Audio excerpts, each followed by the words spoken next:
Welcome to another episode of Win the Hour, Win the Day podcast. I am your host, Chris Ward, and I am really excited about today's guest. I know I say that all the time, guys, but you have to tell me, you have to give me credit. I think we have great guests.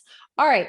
Jane Tabachnick is in the house, and she's going to talk to us about PR. But what she's going to talk to us really is about how to get free press and really, for us, mission-driven entrepreneurs, coaches, consultants, authors, any of us guys out there, this helps us become visible and create authority, positioning ourselves as a thought leader.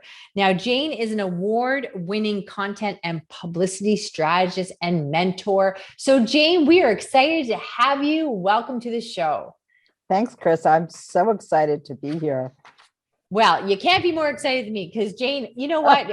You just deliver. Any of our little interactions, you show up and then some. So let's start with, just start with the basics, understanding what PR is, how can we get it for free, and why is it going to benefit us? Okay. So what PR is, it stands for public relations, and it's basically the messaging that you have with your audience and stakeholders. So it can be your partners, your prospects and clients, as well as community.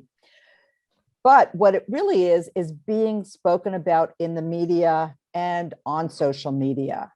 And what that does for us is so valuable because there's so much noise out there. We're bombarded with messages all day long on every platform and everywhere we go.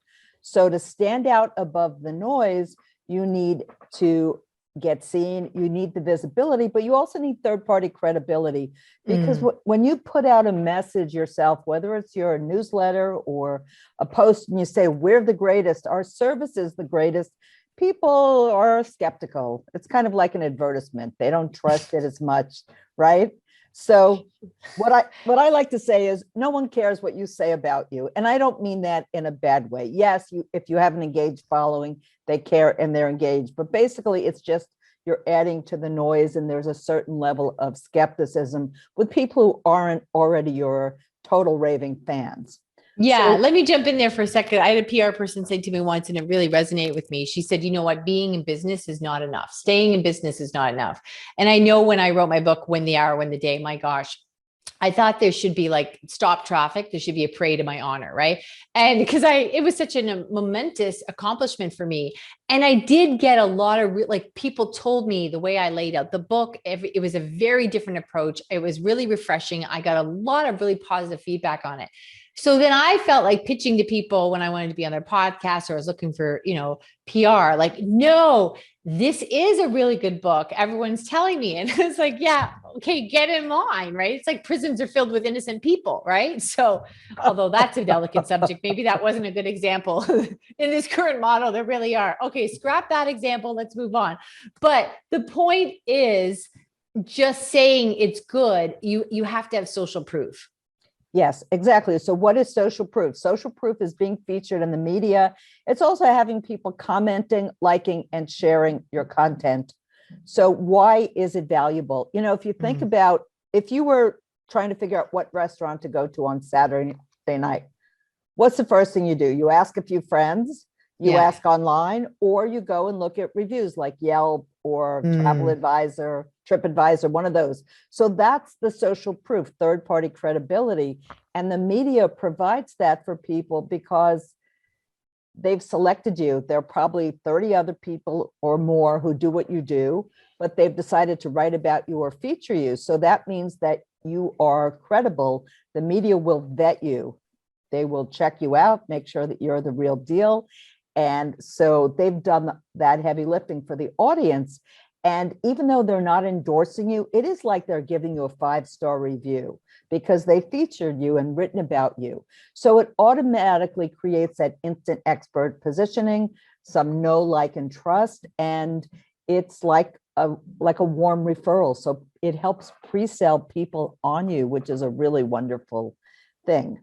Yeah. And I know for me, even when I'm doing my intro meeting, to be on the show. And one of the things I ask people is to say, okay, so why would I have you on the show compared to all your competitors? And I mean that in a nice way. Like, okay, tell me what your angle is, what you think the rest of your industry is misunderstanding or missing. Why, what is your story? Why are we going to put you to the forefront of anybody else in your industry?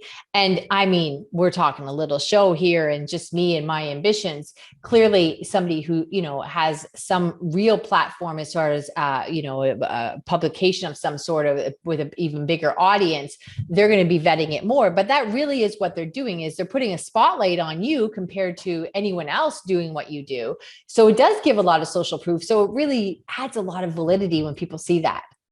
It does. And it gives you a lot of free exposure to an audience that you may never have been in front of before. So that's incredibly valuable. The other thing about it, I just lost my I had an idea. Bear with me a second. Well, while you're thinking about that, why don't you tell us, how do we start with getting free PR? Yeah, so the thing to do first is to know who your audience is. This sounds silly, but really know who's your audience and where do they spend time? What publications do they read? What podcasts do they listen to? What online platforms do they go to? And what formats do they like? I'm not saying every member of your audience is going to like, short form podcasts and YouTube. There may be a mix, but there will probably be some general consensus. They may be more of a LinkedIn audience than a TikTok audience. So that's important to know. And then what are the publications that are publications, platforms, et cetera, that are of interest to them, and who writes about your topic, who speaks about your topic, who's the on-air newscaster who might be talking about your topic. So this is really important to know, because you may think I've got a great story, so if I pitch the media just because they're in the media, they'll want to write about it, but that's not how it works. Right. So right. That's a good point, because you tend to think like whatever business, so the local, whatever, even virtually the local TV station, but that may be more geared towards young parents or whatever. So where do we, once we know, let's not assume, we have to be careful, guys. We know that our message is not for everyone. We have to be very specific and niche about that. When we do that, what's step one into getting free PR? Yeah, so you can certainly reach out and pitch the media once you have all that figured out. But the easiest way, really, there are two easy ways. So one is to build relationships with the media. They're very social. Twitter is a great platform for that. LinkedIn can be, not to pitch them so much, but read their posts, comment, like, and share. And this is really important for a few reasons. It gets you on their radar. Your name will become familiar to them. But the other reason it's really important, that I think a lot of people may not be aware of, is that a lot more of the media are freelance. So it's really important for them to get the visibility for their own work, just like you need it. They need it to get their next gig, to stay employed, to keep being able to write about you. So by sharing and helping them be seen, you're helping keep them employed, so they can then bring opportunities to you. So once you get, sorry, go ahead.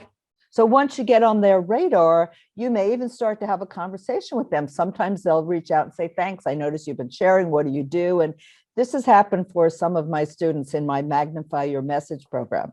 This is something that we encourage them to do, teach them how to do. And it's simple, takes minutes a day. You're already on these platforms, so why not do this? And some magical things happen. A few of them, without even having an agenda, they weren't pitching or looking to pitch, got invited onto some top podcasts just by commenting, liking, sharing. Okay, so let me jump in here. So, but who are they? So you say, well, the media. So I'll go on Twitter. Yeah. I scroll to look for M. So who do I know that, hey, this is a good place? I don't know where to start with that. Okay, so here's a really easy one. You can reverse engineer someone you consider your competition.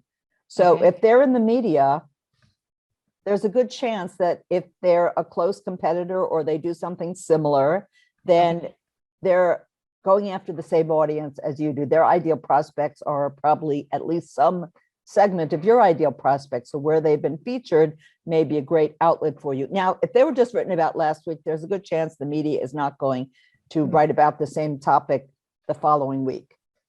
So you may need to wait a little while before pitching them on that, unless you've got such a great different angle that it would seem like a really good addition or continuation of that piece. So the other way is that you can actually use Google. Google is the best tool. Okay. If you were to do a Google search for journalists on Twitter, you'll find a number of different lists. I know, amazing, right? Or TV. Hold on, everybody, write this down. First of all, this Right? website, I don't know if you've all been using it, but it's Google, Google. Okay, .com, write that one down. Okay. Right. And then go journalists on Twitter. Oh my gosh. So here's the thing about Google. It doesn't have to be sophisticated or a Boolean search or anything. Use natural language. What are you looking for? Just say, who are TV producers on LinkedIn? See what comes up. You will find some lists, and then you can see who they're connected to, who they follow, who they comment on. So it could take a little bit of work, but if you have some fun with it, and you don't need a huge list. This is the other thing. You don't need a list of thousands of journalists. If you can find 10 ideal journalists who cover your topic, or podcast producers, whatever medium we're talking about, then and just focus on building that relationship and eventually pitching them or having a conversation with them, you will have a lot more success. And when you think about it for a second, let's just go back to the definition. What is PR? Public relations. It's about relationships. Oh my gosh, I can't even hear you anymore. I'm still over at the fact of how dumb it was. I'm like, Google, just Google it. You always think they're hidden and I don't know what the name is. And, it's all this big, like, how do I know Sarah Jones is this big important person in the, PR world or a TV broadcaster? It's like, oh, well, you can Google it and find this stuff out, you silly person. Yes. I was going to write a book at one point, and the title was, because one day I called my mom and I was asked, you call your mother about random irrelevant pieces of information. She's supposed to know all this stuff, right? So I called and asked her a question. She said, I don't know, Google it. And I was like, oh, all right. So that's a great title. I like that. So the title was going to be Google replaced my mom, right? From a marketing perspective. I was like, what do you mean you don't know? She goes, Google it. I'm like, all right, this relationship is really petering out here. Okay. So Google it. Hello. Yes. All right. Yes. Continue with your wisdom. Now, since I wouldn't even know to ask that question. Yeah. So now you can also buy a list. You can have someone pull a list for you. So you can do this on Fiverr. You can go to Upwork, or you can see if you know any media professionals, like publicists, PR people in your network, and ask them if that's a service that they would provide for you. Okay. So that is another option. So the next free way to get publicity is using what I call a PR matchmaking service. People listening may know them. One of them, the most popular one, is called Harrow, or Help a Reporter Out. Oh, yeah. So what that is basically a listserv. You sign up for free and get an email 3 times a day, and it will give you opportunities. Journalists who are already working on a story, who need your expertise. They need a quote, they need a case study, they need a statistic, they need an interview. And you just reply. Right? I was all guns a-blazing when that first started Harrow. It's HARO, Help a Reporter Out. And I was all enthusiastic, and I did it in the beginning, and I had some success. And then it seemed to peter out. And it seemed like a lot of work to write up a little thing that they were looking for, and then you wouldn't hear back from them. So is it just hit and miss, or maybe I wasn't doing as good a job later, or what's your position on that? Yeah, great question. So it is hit and miss. Okay. So some weeks you may find more opportunities than others. If you were to simplify your process, it wouldn't take quite as long.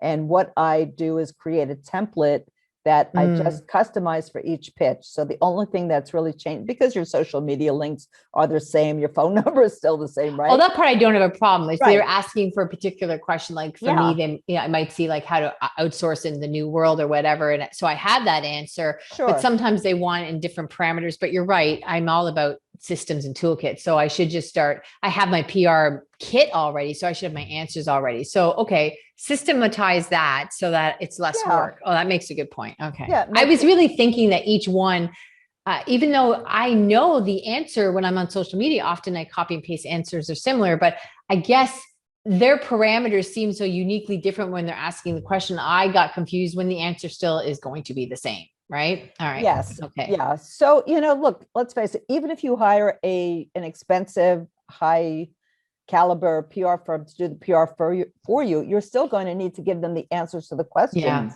Yeah. So it doesn't just automatically happen, and it shouldn't take too long. So Harrow can be a great resource, or others like it. And, we actually just, can I tell you about something new we're doing? Sure. So we just launched a service called Curated Publicity, and we will do the heavy lifting with Harrow and about 7 other services like that to find you publicity opportunities. It is a fee service, not a free service. But bite your tongue. It's a fee service, people. She's not a community center. So yes, she has a service. Yes. Okay. Right. But Harrow and those kind of outlets can be, services can be really useful for getting publicity. Are they all great opportunities? Not necessarily. And I think the standards with Harrow have gone down a little bit. I see things that are less, there are a lot more anonymous outlets, which doesn't mean they're bad. So just to let people know, sometimes a big outlet will list their question as anonymous because otherwise they get flooded with queries, responses. If they said, hey, it's for Forbes, they might get 200 responses, whereas if they say anonymous, maybe they only get 25. So, but some of those anonymous are just, they're not really great. So it's always good to have the outlet listed so you can have a look and see if you feel like it's a fit or it's worth your time. But if you think about it, if you have your template created and you're just answering the question and sending it out, if you were to do that once a day, 3 days a week, then, that's 20 more times a month. Am I doing the math right? 12 more times a month that you may be getting publicity that you otherwise wouldn't get. So if so we got Harrow, we got some free stuff, we got to Google it. And also you talked about how to use social media to get free press. Yeah. So in addition to building those relationships with journalists, there are actually some queries that get put out over Twitter. So you can subscribe. One is called Journo Request, JOURNO Request. And you can search by that hashtag. There are a couple like that. Okay. And there are queries that go out. They're not all US based. So one of them tends to be more United Kingdom or UK based, but you never know. I think what you're now, it sounds naive. We hear about one thing. So I knew about Harrow. So then I think Harrow is the thing. That's it. But now as we're talking, I realize, Harrow is like, they're not the only one in their industry. They can't be, nobody else is. So what I'm realizing is now there's all these other places, as you speak of, throwing these names around, that they also are all reporters. Like I know people keep telling us that, and I know that I need guests for the show. They need to have subject matters. They need all that. And it's much easier for them if it's spoon fed to them. Of course it is. But when you're the one looking to get PR for your business, you think, oh no, how will I ever get picked and stuff? So it's just a matter of having all these toolboxes open with these different options and just keep nurturing them a little bit. Exactly. And it can take just a few minutes a day. It doesn't have to become and shouldn't become a full-time thing for you. You have a business to run and clients to serve, most likely. So just dedicate a certain amount of time and be in the game, because if you're not in the game, you're not going to get press. And I just want to say this because it may not be obvious. People who are in the press, people you see who are on stages, on podcasts, or, in summits are not more lucky than you are. They're not smarter. They're not prettier or more handsome. They don't have some magic secret sauce. They are pitching, or they have someone pitching themselves to create these opportunities. Yes, there's a teeny bit of synchronicity or luck, but I firmly believe that luck is when preparation meets opportunity and being in the game. So if you just send one more pitch a week than you're sending now, by the end of the year, that's 52 pitches. And if you only succeed with, 20%, that's 10 opportunities you've generated over the year. 100%. Oh, look, we're throwing in numbers like we're mathematicians. Okay. So then you talk about how to leverage that when, when you do get that publicity, how do you leverage it for a greater return on your investment? Yeah, I love this question because this is a mistake a lot of people make. So it's really great to get press. So the thing though is that because of that noise that I mentioned, all the messages we're bombarded with, there's a good chance that people, everyone that you know, will not see that press. They may not have read the New York Times that day. The Twitter or Facebook algorithm or LinkedIn algorithm may have just flashed it by or not even shared it with them. So your best bet is to share it on social media. You can add it to your email bio or your social profile bios. You can add it to your proposals for third-party credibility. Hey, we are as seen in the New York Times. What's more credible than that, right? So add it to your new pitches. Add it to your new pitches, exactly, and create a media room on your website. So this can simply be a page. It doesn't have to be any fancy software or anything like that, but add a page that's easily findable, like from your top navigation bar, not what I call a scavenger hunt to find it. Right. Because the media, when they go to vet you, will look at that page, and so will your clients. Just like your about page is popular, your media page is popular, and it builds more third-party credibility and trust. You know what? I was thinking, like, as you're going through this, I'm like, I pride myself on understanding a certain amount of this. So you're talking, I'm like, oh yeah. So on our, when even we do a sales funnel for something, at the bottom, it's got different places, Yahoo News or different places I was in, boom, boom, boom, boom, right? But now I just realized my pitch, when I send it out to like Haro and stuff, it's got my bio, but I didn't list all the places that I've had articles or things like that. Like I just did the general bio, like, and I've been on a lot of podcasts and whatever, but I didn't boom, boom, and give the link. So there's sometimes you just miss the common sense. You can't see the picture when you're in the frame. So even that was just like, how did I miss that? It was so obvious, right? Okay, good tip.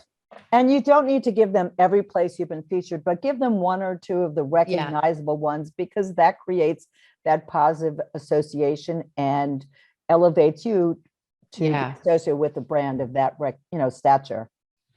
It's just really changing how you see the world, and the gap between us and them and the PR world, is just not as big as we think. We're not like, my job is, everything is so sensitive now. I was going to say, my job is not to get on Ellen. Ellen's having a hard time too. So there's nothing you can say anymore that's generically easy to digest without pre-qualifying it.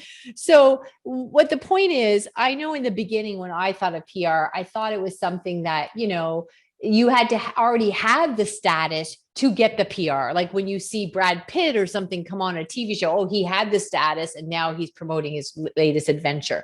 But really, that's not what we need or want anyhow. That's not our ambitions. It's not our audience. So understanding that there is a much smaller gap between us and PR that would serve us as entrepreneurs than we understand with just, doing a little bit of Googling. Yes. So local press can be great, and it can be easier to get, because if you think about it, your local media outlets have to write about local businesses and local individuals. And they're a lot more receptive than if you're trying to pitch a national or international outlet. And that can be just as valuable. And the other thing about it, I like to mention, so I live in a bedroom community to New York City. And there are a lot of New York Times people who live here. There are some television folks. If I named a few, you would know who they are. And so being written about in my local paper means there's a really good chance that someone who can really put you on a national stage or international stage is going to see it. So don't discount your local papers. The other thing about it is some of them are syndicated. And what that means is an article that appears in one paper ends up in 20 or 30 other papers because they have a distribution arrangement called syndication. Right. So unless something offends you, whether it involves pornography or something political you're not aligned with, then it's probably a good media opportunity. Perfect. Well, Jane, this has been enlightening on so many levels. Mostly it just, opened up how like common sense really gets gets constantly lost, at least in my brain. All right, Jane, where can people find more of your brilliance? Yeah, so if you go to simplygoodpress.com, you can connect with me. My social links are there. My blog with a lot of content is there. And I've got a visibility assessment. So if you want to have fun, see how you're doing with your visibility and see what opportunities there are for you to get more visibility, take it. It takes a couple of minutes. It's fun. It's not a test. So we're not grading you. So don't get, some people get, oh my God, I'm going to fail. There's no failure here. It's just see where you are, see what else you could be doing and have fun with it. Well, that sounds like a lot of fun. Jane, you've been spectacular. Thank you for opening my eyes and just delivering the constant, high caliber of content that you always do. Thanks so much. Thanks for having me, Chris.